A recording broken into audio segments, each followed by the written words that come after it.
नमस्कार दोस्तों, स्वागत है आपका करंट अफेयर जंक्शन में। तो दोस्तों, आज हम 15 मई 2020 से रिलेटेड जितने भी करंट अफेयर्स के क्वेश्चन बन सकते हैं उनके बारे में डिस्कस करेंगे। तो दोस्तों, वीडियो को शुरू करते हैं और देखते हैं हमारा फर्स्ट क्वेश्चन।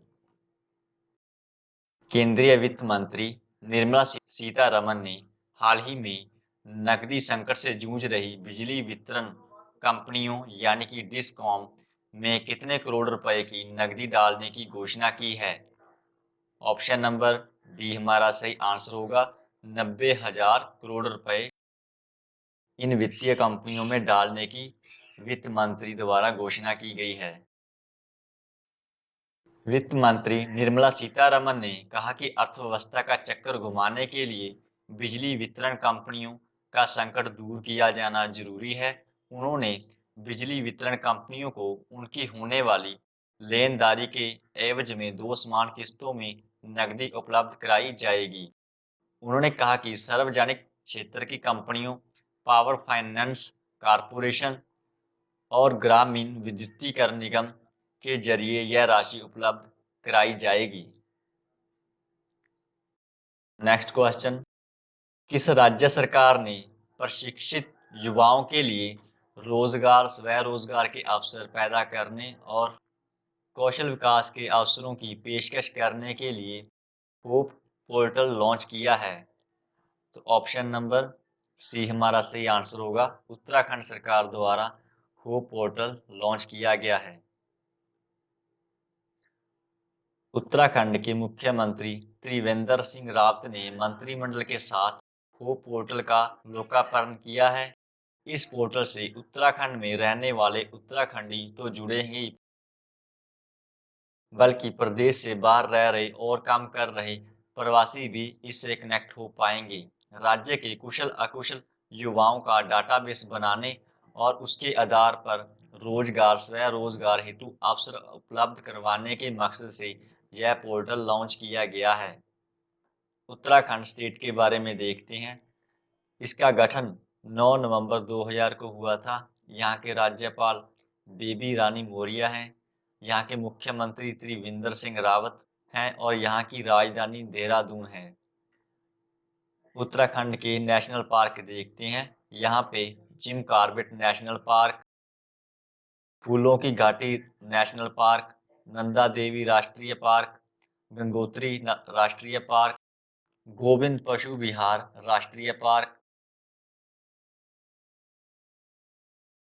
प्रधानमंत्री कार्यालय पीएमओ के अनुसार पीएम केयर्स फंड ट्रस्ट ने कोरोना वायरस संक्रमण से लड़ने के लिए कितने करोड़ रुपए आवंटित किए हैं? ऑप्शन नंबर डी हमारा सही आंसर होगा। 3100 करोड़। कोरोना वायरस के बढ़ते संक्रमण के बीच प्रधानमंत्री के निर्देश पर पीएम केयर्स फंड बनाया गया था। प्रधानमंत्री कार्यालय ने बताया कि इस फंड से कोरोना के खिलाफ लड़ाई के लिए 3100 करोड़ रुपए आवंटित किए गए हैं। प्रधानमंत्री कार्यालय के मुताबिक इन 3100 करोड़ में से 2000 करोड़ रुपए से वेंटिलेटर खरीदे जाएंगे। साथ ही उनमें से 1000 करोड़ रुपए प्रवासी मजदूरों पर खर्च किए जाएंगे। इसके अलावा लगभग 100 करोड़ रुपए वैक्सीन बनाने के लिए भी दिए जाएंगे। नेक्स्ट क्वेश्चन, केंद्र सरकार ने चालू वित्त वर्ष की शेष अवधि के लिए देश के अंदर किए जाने वाले विभिन्न प्रकार के व्यावसायिक भुगतान पर टीडीएस और टीसीएस दर कितने प्रतिशत कम कर दी है? तो ऑप्शन नंबर बी हमारा सही आंसर होगा। 25% टीडीएस और टीसीएस पर दर को कम कर दिया गया है। वित्त मंत्री सीतारमन ने कहा कि 14 अप्रैल 2020 से लेकर 31 मार्च 2021 तक टीडीएस टीसीएस की मौजूदा दर में 25% की कटौती की जाएगी।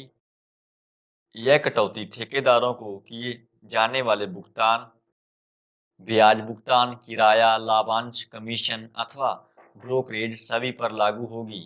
ये सभी टीडीएस टीसीएस में दरों में 25% की कमी के लिए पात्र होंगे।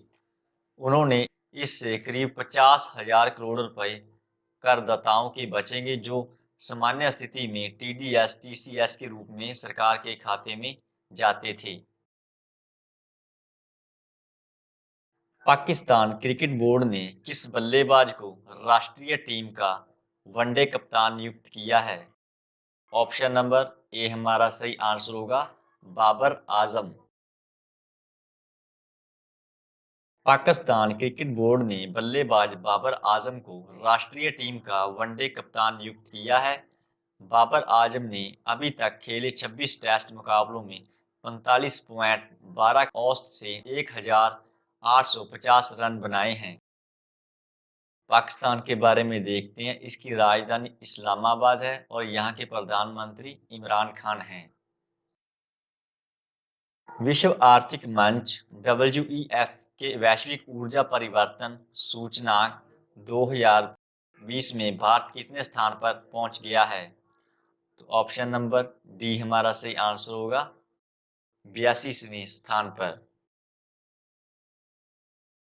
स्वीडन ने लगातार तीसरे साल एनर्जी ट्रांजिशन इंडेक्स में पहला स्थान हासिल किया है और उसके बाद शीर्ष 3 में स्विट्जरलैंड और फिनलैंड हैं। इसके तहत दुनिया के देशों द्वारा ऊर्जा सुरक्षा और सतत पर्यावरण को बनाए रखने का उल्लेख किया जाता है। इसमें विभिन्न देशों के प्रदूषण स्तर का भी आंकलन होता है। विश्व आर्थिक मंच वर्ल्ड इकोनॉमिक फोरम स्विट्जरलैंड में स्थित एक गैर लाभकारी संस्था है।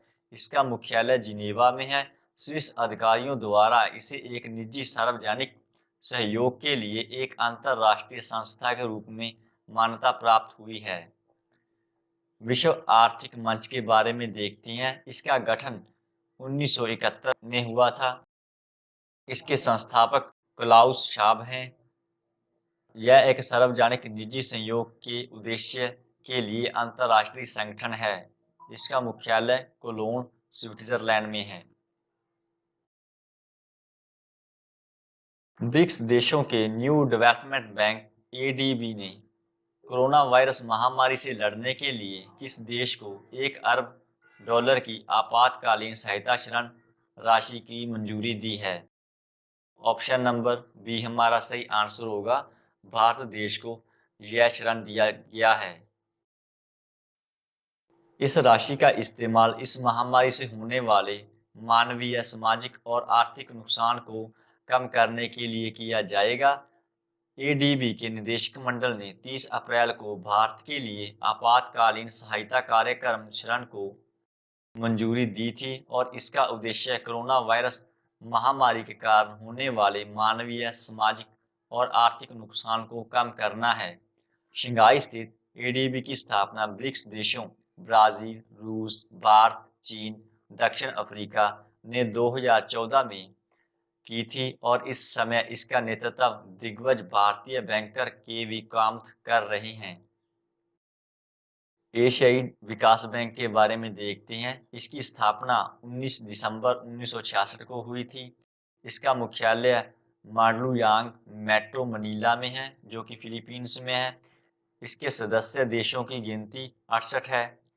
इसके अध्यक्ष मातुसुम अस्कावा हैं। किस राज्य सरकार ने कोरोना के खिलाफ लड़ाई में 30 दिनों तक अपनी सेवा देने वाले सभी पुलिस कर्मियों को करमवीर पदक से सम्मानित करने का फैसला किया है? ऑप्शन नंबर ए हमारा सही आंसर होगा मध्य प्रदेश सरकार द्वारा यह फैसला लिया गया है। मध्य प्रदेश में कोरोना के खिलाफ लड़ाई में 30 दिनों तक अपनी सेवा देने वाले सभी पुलिस कर्मियों को करमवीर पदक से सम्मानित किया जाएगा। वहीं मध्य प्रदेश में शहीद और अन्य मृतक पुलिसकर्मियों के परिवारों की समस्याओं को अब हेल्प डेस्क के माध्यम से हल किया जाएगा। भोपाल में पुलिस मुख्यालय में हेल्प डेस्क की स्थापना की गई है। राज्य की पुलिस FIR दर्ज करने के लिए शिकायतकर्ताओं के घरों का दौरा करेगी। मध्य प्रदेश स्टेट के बारे में देखते हैं। इसकी राजधानी भोपाल है। यहाँ के मुख्यमंत्री शिवराज सिंह चौहान हैं। यहाँ के राज्यपाल लालजी टंडन हैं। इस स्टेट की स्थापना 1 नवंबर 1956 को हुई थी। किस सोशल मीडिया कंपनी ने स्थायी तौर पर अपने कर्मचारियों को वर्क फ्रॉम होम घर से काम की इजाजत दे दी है? ऑप्शन नंबर बी हमारा सही आंसर होगा। ट्विटर कंपनी द्वारा यह घोषणा की गई है। सोशल मीडिया कंपनी ट्विटर ने स्थायी तौर पर अपने कर्मचारियों को वर्क फ्रॉम होम की इजाजत दे दी है। सैन फ्रांसिस्को की इस कंपनी ने कोरोना महामारी फैलने के बाद सबसे पहले अपने कर्मचारियों को वर्क फ्रॉम होम करने की अनुमति दी थी। कोविड-19 से बचने का एकमात्र उपाय सोशल डिस्टेंसिंग ही है। इससे सबक लेते हुए ट्विटर ने अपने स्टाफ को हमेशा के लिए घर से काम करने का ऑप्शन दिया है। अब ट्विटर के कर्मचारी कोरोना काल के खत्म होने के बाद भी घर से ही काम कर सकेंगे।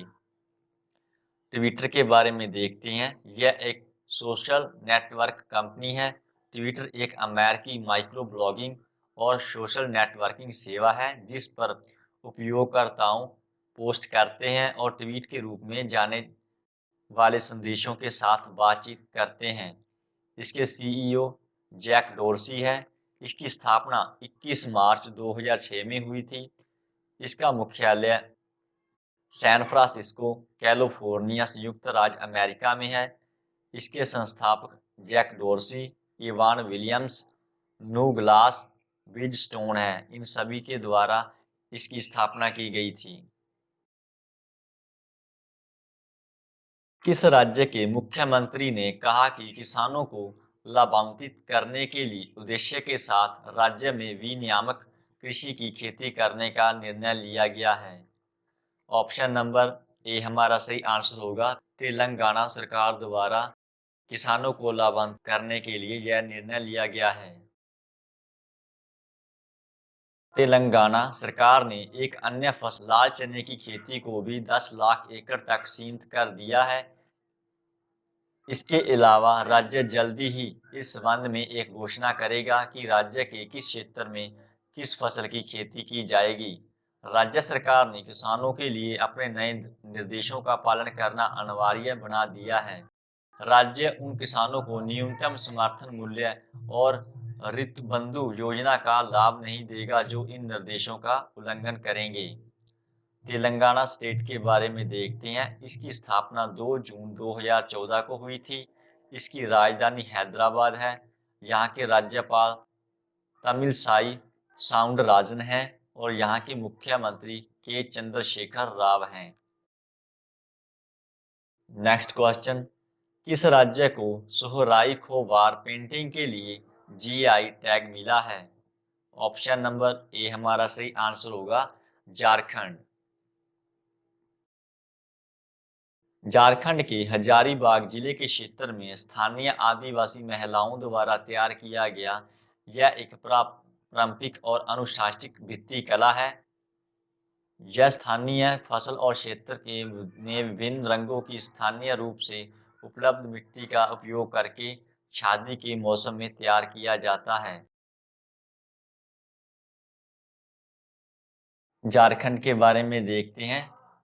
इसकी स्थापना 15 नवंबर 2000 को हुई थी। इसकी राजधानी रांची है। यहाँ के राज्यपाल द्रौपदी मुर्मू हैं और मुख्यमंत्री हेमंत सोरेन हैं।